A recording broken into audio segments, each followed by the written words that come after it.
let's talk about what Sherman said there about taking the fun out of the league, about Earl Thomas getting flagged for hugging a referee. Do you think that the NFL has drawn the line in the wrong place with this?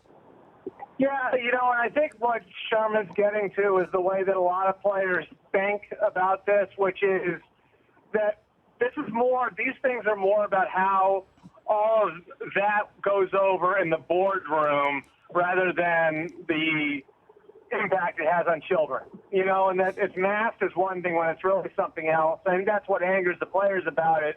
I mean, look, I think the NFL strives to have a buttoned-up league that, the guys wearing suits arriving at the stadium and leaving the stadium and guys projecting themselves in a certain way. I think that they want Nike and they want Coca-Cola and they want American Airlines. They want all of those big businesses to feel comfortable with the product that they're partnering with.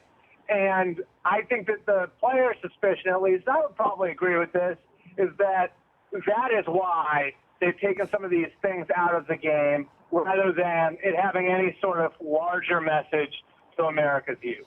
And I'm with you. Any league needs to protect its corporate relationships. The NFL is no different in that regard from the NBA, the NHL, the EPL, any league.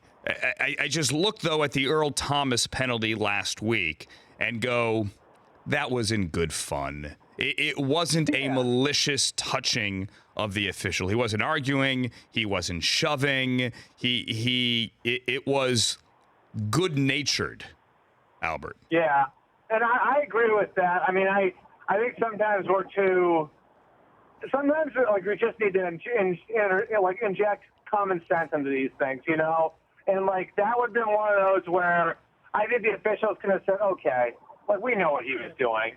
And maybe they're protecting against the idea of a coach or a player putting his arm around an official as he's trying to explain why that flag was a bad flag to throw or whatever. But I'm with you. I just think that they should be allowed some leeway as far as just common sense goes. Like, we're going to let this one go because common sense tells me Earl Thomas was just having a little fun out there, and there's really no harm in letting something like that go. The Rich Eisen Show, weekdays at noon Eastern on Audience.